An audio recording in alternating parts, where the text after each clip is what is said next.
जय हिंद दोस्तों, मैं हूँ योगिता और आपका स्वागत है स्टडी ऑर्बिट में, जहाँ पढ़ाई होती है सिंपल और स्मार्ट तरीके से। तो अपन ने पिछली क्लास में चैप्टर 1 और चैप्टर 2 के बारे में बहुत सारी जानकारी प्राप्त कर ली थी, बहुत सारी से संपूर्ण तक अपन जा रहे हैं। संपूर्ण जानकारी में अब सेकंड चैप्टर का अपन रिविजन कर रहे हैं। रिविजन क्लास बहुत ही इंपॉर्टेंट क्लास रहने वाली है, तो मेरे साथ जरूर जुड़ी रहेगा, ठीक है, एंड तक। अम्ल क्षारक लवण चैप्टर था। अम्ल क्षारक लवण के बारे में क्या क्वेश्चन पूछा जा सकता है? क्वेश्चन ये पूछा जा सकता है कि इन दोनों के बीच में डिफरेंस, इन दोनों के बीच में सिमिलरिटी, ठीक है, तो इन तीनों के बीच में डिफरेंस, ये अपन को क्वेश्चन पूछे जा सकते हैं। अम्ल क्षारक क्या होते हैं? अम्ल में H+ आयन, क्षारक में OH और माइनस आयन। अम्ल है वो नीले लिटमस को लाल कर देते हैं, क्षारक लाल लिटमस को नीला कर देते हैं, ठीक है। और अम्ल का पीएच मान 0 से 7 होता है और क्षारक का 7 से 14 होता है। ये तीन मैंने इसमें डिफरेंस बता दिए, सिमिलरिटी बता रही हूँ कि धातु के साथ दोनों ही अभिक्रिया कर हाइड्रोजन गैस उत्सर्जित करते हैं, दोनों की प्रकृति प्राय समसार होती है और दोनों ही विद्युत का चालन करते हैं। तीन मैंने सिमिलरिटी बता दी है, तीन डिफरेंस बताया। अब आपको डिफरेंस ऐसे लिखना है, इसे एक सारणी बना ली अपन ने और पॉइंट लिख लिए। यहाँ पे अपन क्रम संख्या लगा सकते हैं, फिर यहाँ पे अम्ल लिख दिया, यहाँ पे क्षारक लिख दिया। इससे क्या है कि जो पॉइंट अपन ने अगर 2-3 पूछे गए, 2 लिखे हैं, तो भी अपन के ये चांस रहते हैं कि अगले वाला अपन को 3 नंबर देगा, ठीक है ना। तो ये अपन के ज्यादा इंपॉर्टेंट रहने वाला है डायग्राम के साथ में लिखना, क्योंकि अपन को याद 2 ही आ रहे हैं और 3 भी याद है तो भी अपन को ऐसे लिखना है, 2 याद है तो भी अपन को ऐसे लिखना है, ठीक है। अम्ल क्षारक के बीच में डिफरेंस भी बता दिया मैंने और सिमिलरिटी बता दी। लवण में अम्ल और क्षारक के मिलने से जो है दोनों ही मिलकर क्या बनाते हैं? लवण बनाते हैं। लवण, एक लवण का नाम सोडियम क्लोराइड हो गया, NaCl, इसे नमक कहा जाता है और इसका पीएच मान 7 होता है। तो ये मैंने बता रखा है। अब सूचक क्या होते हैं? किसी बीली में उपस्थित जो है अम्ल और क्षारक, उनकी बारे में जो सूचना देने वाले पदार्थ क्या बताते हैं? सूचक कहलाते हैं। अम्ल और क्षारक की सूचना देने वाले पदार्थ क्या कहलाते हैं? सूचक कहलाते हैं। सूचक 3 प्रकार के होते हैं। कौन कौन से? एक तो प्राकृतिक सूचक, संश्लेषी सूचक और गंधीय सूचक। प्राकृतिक सूचक क्या होता है? प्राकृतिक सूचक जिन्हें प्राकृतिक स्रोतों से प्राप्त किए जाते हैं, जैसे कि हल्दी, हाइड्रेंजिया, पिटूनिया और लिटमस। लिटमस बहुत ही इंपॉर्टेंट है। लिटमस से अपन के कितने भी क्वेश्चन पूछे जा सकते हैं। लिटमस को कैसे प्राप्त किया जा सकता है? तो लाइन दे रखी है। लिटमस को थैलोफाइटा समूह के लाइकेन या लिचेन नामक पौधे से निकाला जाता है। लिटमस जब न तो अम्लीय होता है और न ही क्षारीय होता है, तब इसका इसका जो रंग है वो बैंगनी रंग का रंजक होता है। तब ये किस रंग का होता है? ये बहुत ही इंपॉर्टेंट है, क्योंकि ये कई बार एमसीक्यू टाइप क्वेश्चन में पूछ लिया जाता है कि किस रंग का होता है। तो नारंगी भी दे रखा होता है उसमें एमसीक्यू में और रेड भी दे रखा होता है। अपन ने पूरी पढ़ाई नहीं है तो अपन क्या लगाते हैं, वहाँ पे तुक्का लगा के आते हैं कि यहाँ पे सी हो सकता है, ज्यादातर में ए हो सकता है। नहीं, वहाँ पे बैंगनी रंग का रंजक होगा।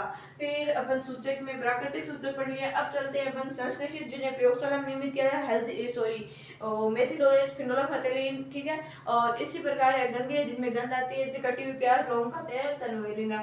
सूचक हो गए। पीएच स्केल क्या है? Most important question, pH scale क्या है? किसी भी लिंग में उपस्थित हाइड्रोजन आयन की सांद्रता ज्ञात करने के लिए एक स्केल विकसित की गई, जिसे पीएच स्केल कहते हैं। पीएच में पी पुषांश का सूचक है, ये पी है जो पुषांश का सूचक है। ये एक जर्मन शब्द है जिसका हिंदी भाषा में अर्थ होता है शक्ति।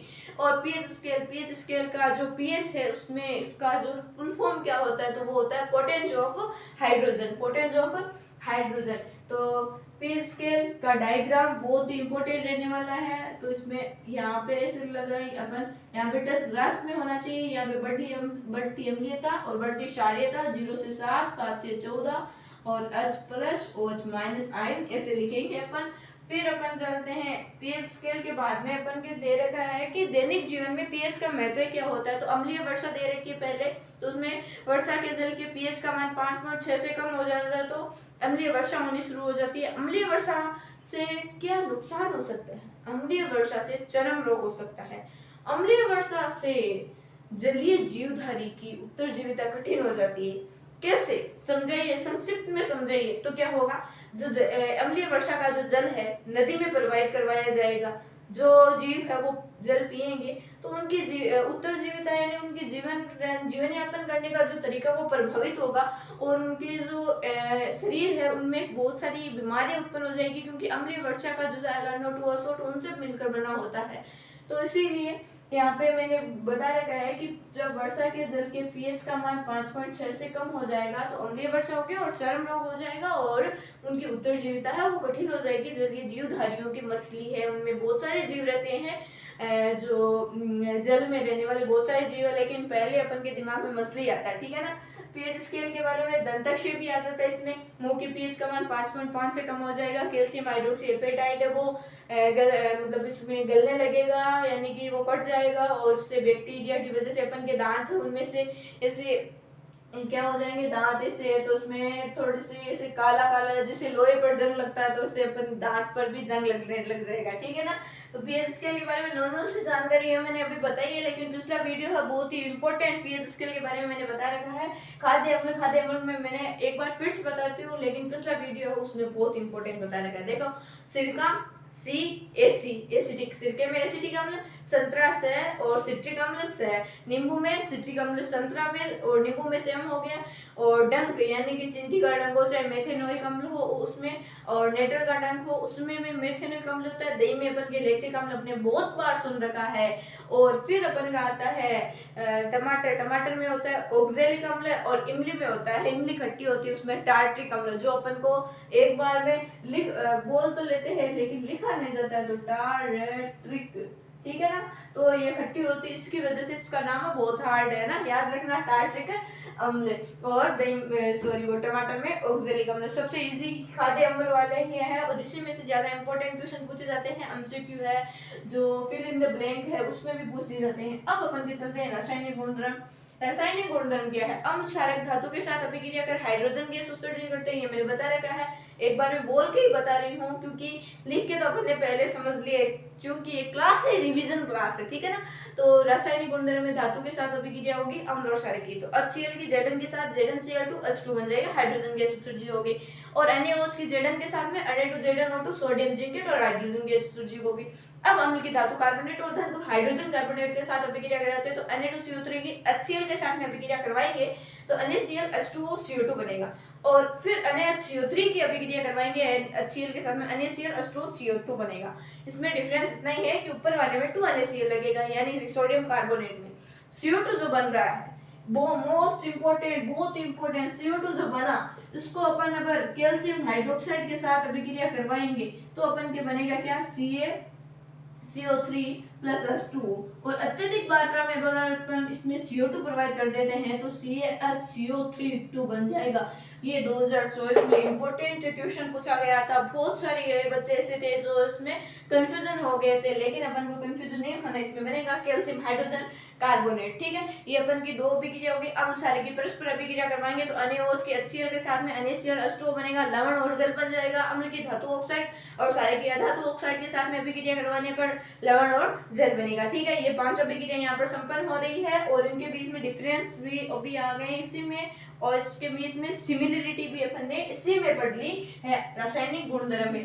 अब अपन चलते हैं नमक से रसायनों का निर्माण। साधारण नमक से रसायन कैसे बनते हैं, तो ये अपन ने साधारण नमक से रसायन, बहुत ही इंपॉर्टेंट। ये इसमें से क्वेश्चन क्या पूछे जाते हैं कि बच्चे इसमें कंफ्यूजन होते हैं, ऐसी क्या चीज है, बहुत ही इंपॉर्टेंट है, लेकिन इसमें कंफ्यूजन होने की बहुत ही चांस रहते हैं और मैं इसमें कंफ्यूजन नहीं होती हूँ। मेरी ट्रिक आप जानिएगा, ठीक है। ट्रिक ये है कि साधारण नमक से रसायन बना रहे हैं तो पहला 1 नंबर पॉइंट है NaOH। क्लास देख लीजिएगा पिछली वाली, लेकिन रिवीजन क्लास है तो इसमें मैं बोल के ये बता रही हूँ NaOH बनता कैसे। सोडियम क्लोराइड के जलीय विलयन में विद्युत धारा प्रवाहित करने पर सोडियम हाइड्रोक्साइड बनता है, हाइड्रोजन गैस उत्सर्जित होती है और क्लोरीन गैस उत्सर्जित होती है, इसलिए सोडियम हाइड्रोक्साइड बन गया। चूंकि इसमें क्लोरीन गैस उत्सर्जित होती है तो इसे अपन क्लोर क्षार प्रक्रिया कहेंगे। क्लोर क्षार प्रक्रिया क्या है ये मैंने बता दिया कि इसमें क्लोरीन गैस उत्सर्जित हुई तो ये होगी।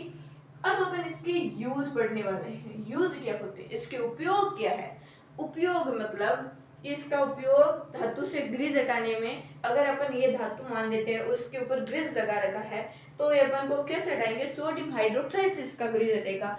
और धातु से ग्रीस हटाने में और जो अपन के घर में साफ सफाई के लिए इसका उपयोग किया जाता है, कागज बनाने के लिए, कृत्रिम रेशे बनाने के लिए। 3 मैंने बता दिए हैं। और ये बहुत इंपॉर्टेंट ही है कि यूज क्या है, यूज में कंफ्यूजन होता है। अपन इसमें 4 पढ़ेंगे। अब इसमें जो कि क्लोरीन गैस मुक्त हुई तो इसकी अभिक्रिया अपन बुझे हुए चूने के साथ में करवाते हैं तो अपन को सेकंड वाला पॉइंट मिलता है, यानी कि कैल्शियम ऑक्सीक्लोराइड विरंजक चूर्ण प्राप्त होता है। तो विरंजक चूर्ण 2 नंबर का यही है। 1 नंबर सोडियम हाइड्रोक्साइड था, 2 नंबर कैल्शियम ऑक्सीक्लोराइड मिल गया। कैल्शियम ऑक्सीक्लोराइड का उपयोग पूछ लिया जाता है तो जो सूती बस्तर के विरंजन में, कागज के विरंजन में, पेयजल को जीवाणुओं से मुक्त करने के लिए। 2 पॉइंट हो गए। 3 नंबर पॉइंट है सभी जानते हैं, NaCO3। नाम देखा तो नहीं जानते हैं, लेकिन मैं बोलूंगी तो जानते हैं, क्योंकि बेकिंग सोडा मम्मी बोलती है कि हाँ बेटा जा बाजार से बेकिंग सोडा लेके आ, कई बार चीनी लेके आ जाते है ना।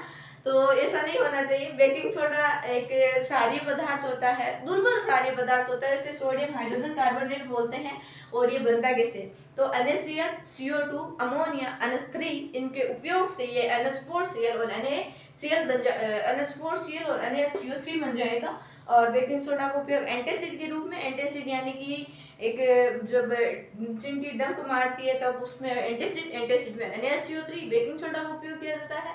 और इसमें पाव रोटी केक को फुलाने के लिए भी बेकिंग सोडा का उपयोग किया जाता है। 2 पॉइंट यूज इसमें भी बता रहे, इसमें कंफ्यूजन कोई नहीं होता है, लेकिन इसमें और मैं अगले वाला पॉइंट, जब इसको गर्म किया जाएगा तो Na2CO3.10H2 बनेगा, यानी कि धावन सोडा प्राप्त होगा। धावन सोडा मतलब घरों में साफ सफाई करने के लिए उसका उपयोग किया जाता है, बोरेक्स के यौगिकों के उत्पादन में उसका उपयोग किया जाता है, ठीक है ना। ये अपन के नमक से रसायन को निर्माण खत्म होता है यहाँ पे। और Na2CO3.10H2 मैंने बोला तो ये शायद नहीं समझ में आया होगा। .10H2 ये क्या है, ये 10 जल के क्रिस्टलन जल के अणु है। क्रिस्टलन का जल क्या होता है, तो लवण के एक सूत्र इकाई में जल के निश्चित अणुओं की संख्या को क्रिस्टलन का जल कहते हैं। लवण के एक सूत्र इकाई में जल के निश्चित अणुओं की संख्या को क्रिस्टलन का जल कहते हैं। एक जिप्सम CaSO4.2H2, उसमें 2 क्रिस्टलन के जल के अणु हैं। जिप्सम को जब 373 केल्विन तापमान पर गर्म करेंगे अपन, CaSO4 इसको .2H2 को 373 केल्विन तापमान पर गर्म किया जाएगा तो एक कैल्शियम सल्फेट अर्धहाइड्रेट प्राप्त होगा अपन को।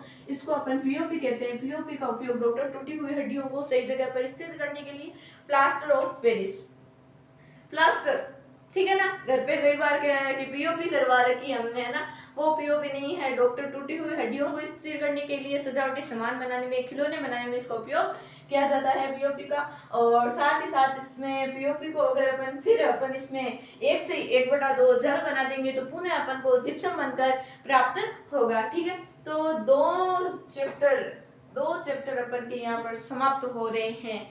और अब अपन 3 नंबर चैप्टर में चलेंगे। उससे पहले कोई क्वेश्चन आंसर हो तो मुझे कमेंट कर दीजिएगा। एक मोटिवेशनल लाइन हो जाए कि success not to key the happiness, happiness is the key to the success. क्या बोला मैंने कि सक्सेस हो गए, ठीक है, उससे अपन को क्या मिल जाएगी, मुस्कान मिल जाएगी, ठीक है। ये सक्सेस होने की चाबी है, यानी अपन सक्सेस हो जाएंगे, जिंदगी में सफल हो जाएंगे, फिर अपन को मुस्कान आ जाएगी, नहीं, ये बात नहीं है। हैप्पीनेस इज की टू द सक्सेस, कि मुस्कान ही सफल होने की एकमात्र चाबी है। यानी ये तो कहने की बातें हैं, लेकिन सक्सेस होने में अपनी हार्डवर्क, अपने डेडिकेशन, अपनी ड्रीम, अपनी डिसिप्लिन सभी की ज़रूरत होती है। साथ ही साथ में हैप्पीनेस, अपन अगर सैड रहेंगे तो क्या होगा, कुछ नहीं होने वाला, तो इसलिए अपन हैप्पी रह सकते हैं ना, ठीक है। तो ये मोटिवेशनल क्लास यहाँ पे समाप्त हो रही है और साथ ही साथ अपन का चैप्टर नंबर 3 भी शुरू होने वाला है कल। तो जरूर अपने जो दोस्त हैं, अपने फ्रेंड्स हैं, अपने रिलेशन में हैं, जो भी अगर 10th क्लास में आए हैं उनको जरूर अपने वीडियो देखिएगा और दिखाइएगा कि मेरी क्लास ये है और इतना बढ़िया मैं समझा रही हूँ, ठीक है। तो अपन का वीडियो यहाँ पर समाप्त हो रहा है, मिलते हैं नेक्स्ट वीडियो में। और नेक्स्ट वीडियो भी बहुत ही शानदार रहने वाला है। Again thank you.